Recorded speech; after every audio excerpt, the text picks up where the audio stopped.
Make a napkin ring on your hot pad or potholder loom today on GoodKnit Kisses. Welcome back to GoodKnit Kisses. I'm your host Kristen, and today is the 10th in our series of making hot pads on our potholder loom or hot pad loom. This one is from CinDwood looms. You can also get them at other places. And we've got 9 of these little hot pad designs, and you can see those in the link below. So check those out. We're going to work on this little napkin ring holder, and it's great for if you have a picnic or you want to go to a tailgating party, Super Bowl, whatever. Make it in your team colors, make it in your family colors, whatever you want to do.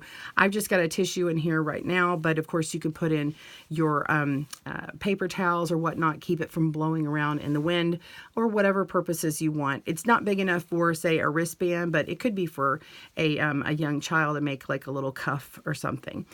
So you just need 2 colors. This is of course a 3-color design.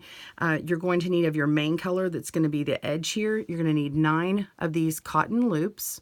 Okay, and then the secondary color, color B, you're going to need 8 of them, or you can do 4 of one color and 4 of another color, so a B and a C, 4 of each.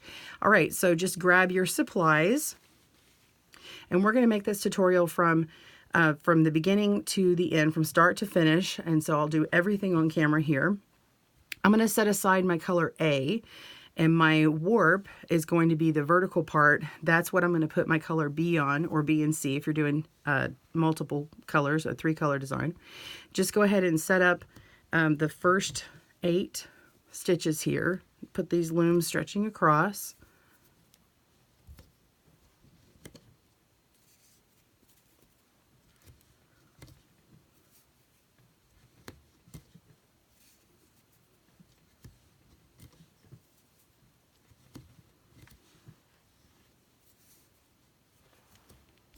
All right, so now we've got those all stretching across, we're going to start using all of our A loops.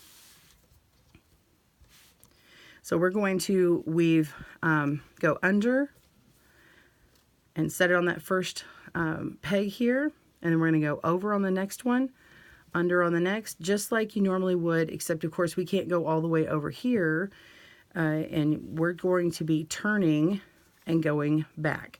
So when I get to the end, we've got this last strand, the 8th strand. We need to go around that 8th strand and go back underneath, okay? And then we're going to go the opposite direction.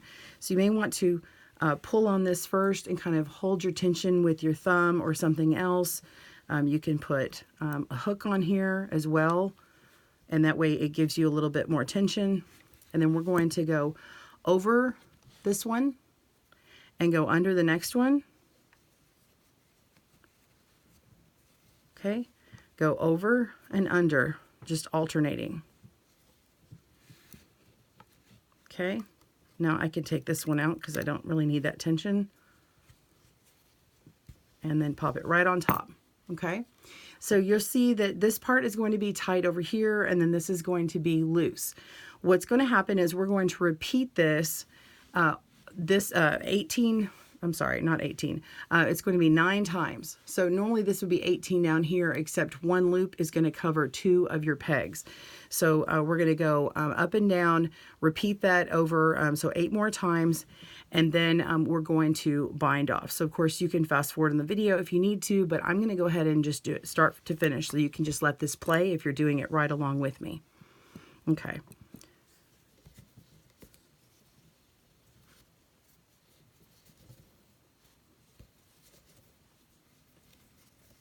Come to the end here. I'm going to put this little tension part in here. There we go. I'm going to pull on it and then continue my weaving back in the other direction. There we go.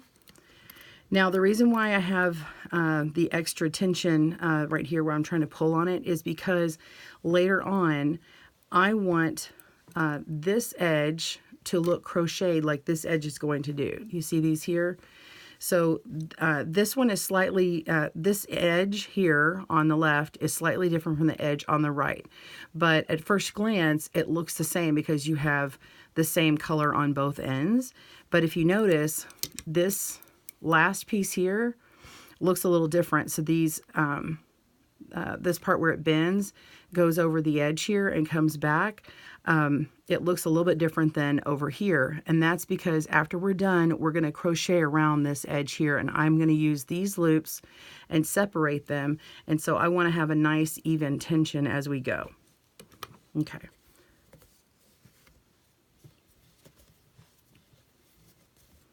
I'm going to stop chatting as much and just let you see what I'm doing.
Okay. Oh, I do want to point out that I want to make sure that I don't twist my loops. Try and keep my loops from twisting too much up here. You can see that one's a little bit twisted, so I'm going to kind of get that laying right. So just kind of flip it over like that, bending it. That way when we do the crocheted edge, it's going to be easier to manage.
There we go.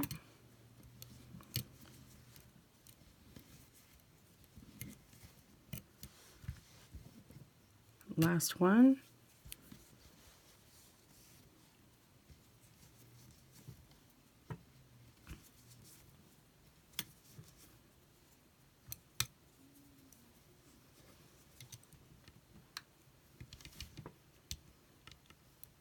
If you are working on a regular potholder loom, you may have needed this instead of your fingers or at the very end.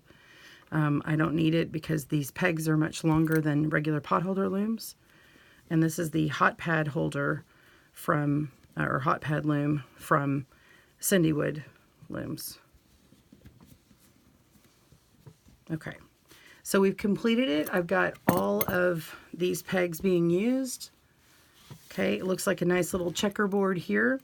And so you want to start off at the bottom right corner here. If you're working left-handed, if you need to spin this around and work this direction, that's fine. But just start on one of the ends and work your way toward where you've got the loops on the longer side that need to come off.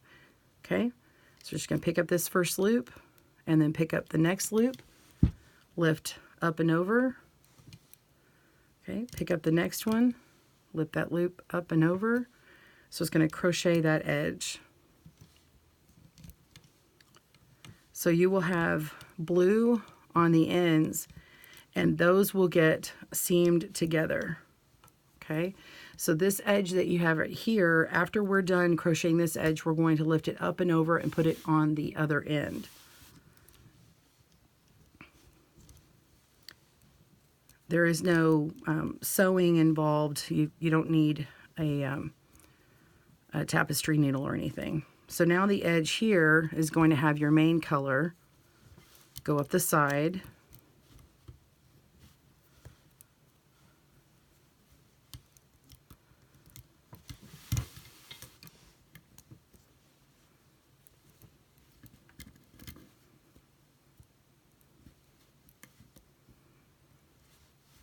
And I'm just pulling slightly on my work here to give myself a little bit of tension.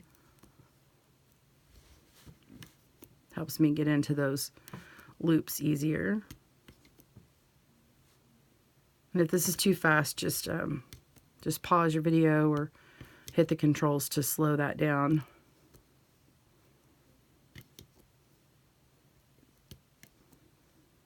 It'll do that on the YouTube system. Okay, so we're coming to our very last one. Hook that over, and you can see you have this nice crocheted edge here.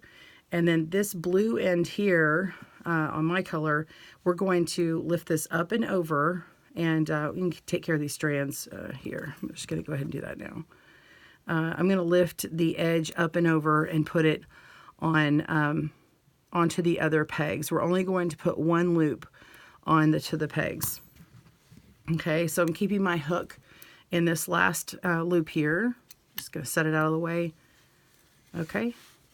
So go ahead and put the loops right on this very first blue on that edge here. Leave the one, this loop here, because this is actually, we're doing this inside out. So this is going to be the inside of your napkin ring holder.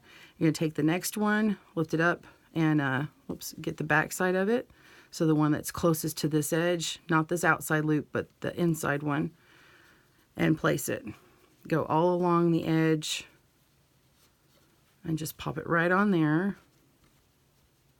And we're going to go through these loops individually, but I think it's easier to see them when they're all laying on here and you know you have enough. So once you get them, all 8 of them on, then you know that you've got everything lined up, and then you can start working. Okay.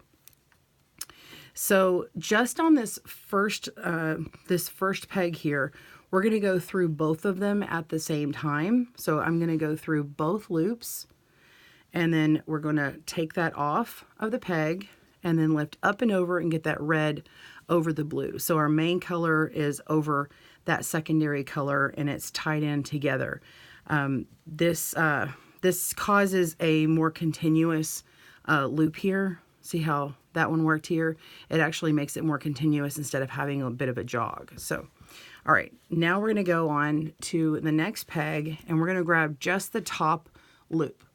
Okay, you can take that off and then lift up and over and put those previous 2 loops through that one. Okay, now we're going to go to the bottom loop and lift up and over. Okay, so what this does is it kind of does this little zigzaggy shape, and on the outside it will look like this. To me it looks like little shoelaces or something, or like the side of a football, and so it alternates each side. It's a type of I believe this is the Russian join. So we're going to go to the next one. You're going to lift up the top loop and then crochet it on through, chaining it, and then go to the bottom loop, chain that, go to the next peg, crochet through or chain the top one, and go to the bottom and chain that, the next loop or the next peg, top, pull through, bottom, pull through, next peg, top, pull through, bottom, pull through, Okay. Next peg.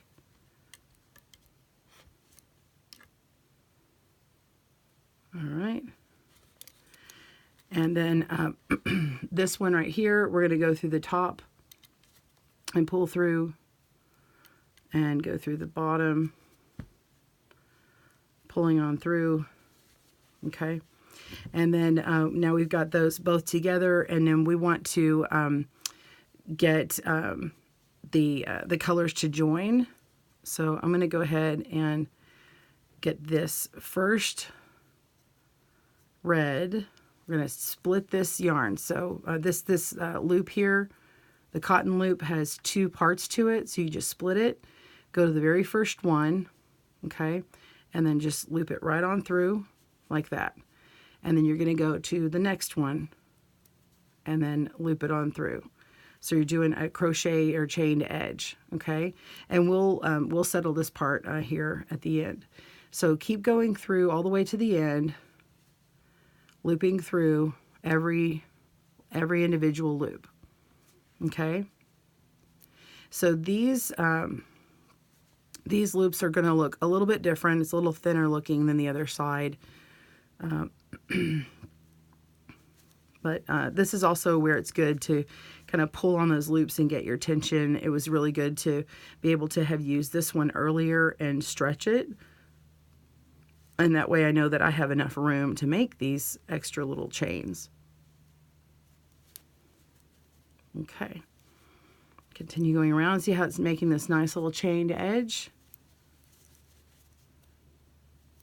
All right. If you feel like yours is too tight, you could always cut out this other loop here, pull that out, and you can make this not as wide. So you can remove even like 1 to 2 of these extra loops here and make a smaller napkin ring holder. All right, so this is an example of where I twisted it. I twisted instead of bending it over, and so it's not as pristine as it could be and perfect, but we don't need perfection, do we? All right, so flip that on over, and you can see how that part twisted a little bit, and that's okay. All right, almost done.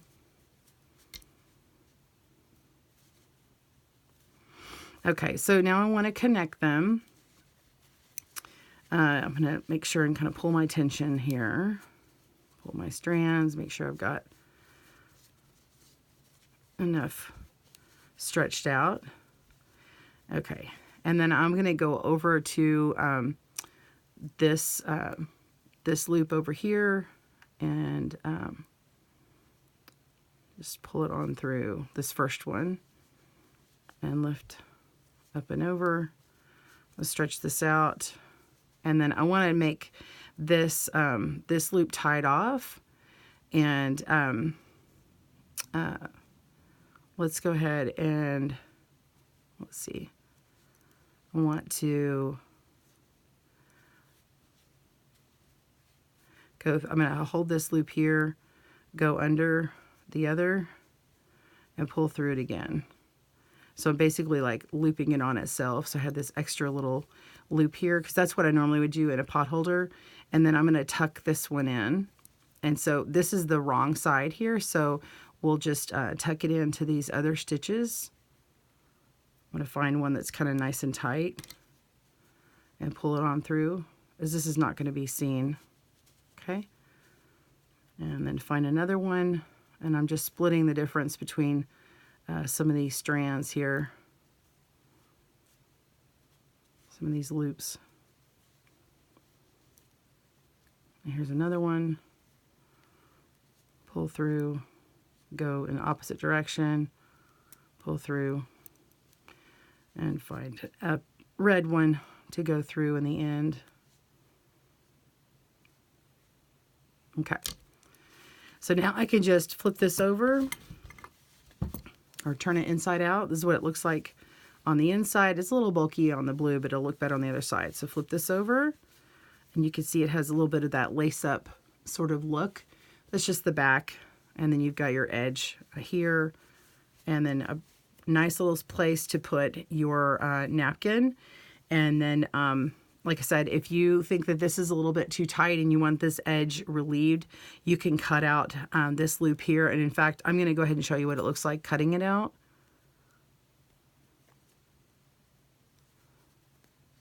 And that way it's only 7 across.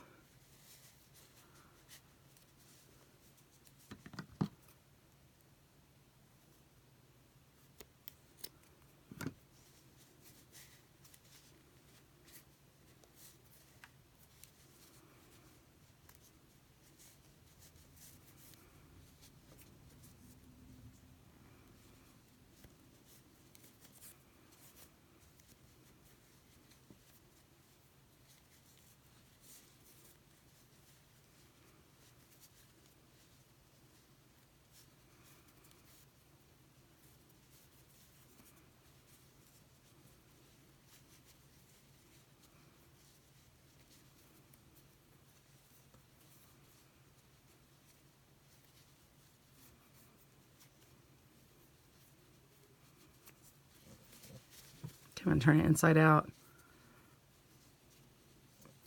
And then you can choose to tie a knot and cut it and weave in the tails here. And I'm just going to be real fast with this one. But I would normally suggest just weaving in those tails. Okay. And then I'm just going to go ahead and cut these off.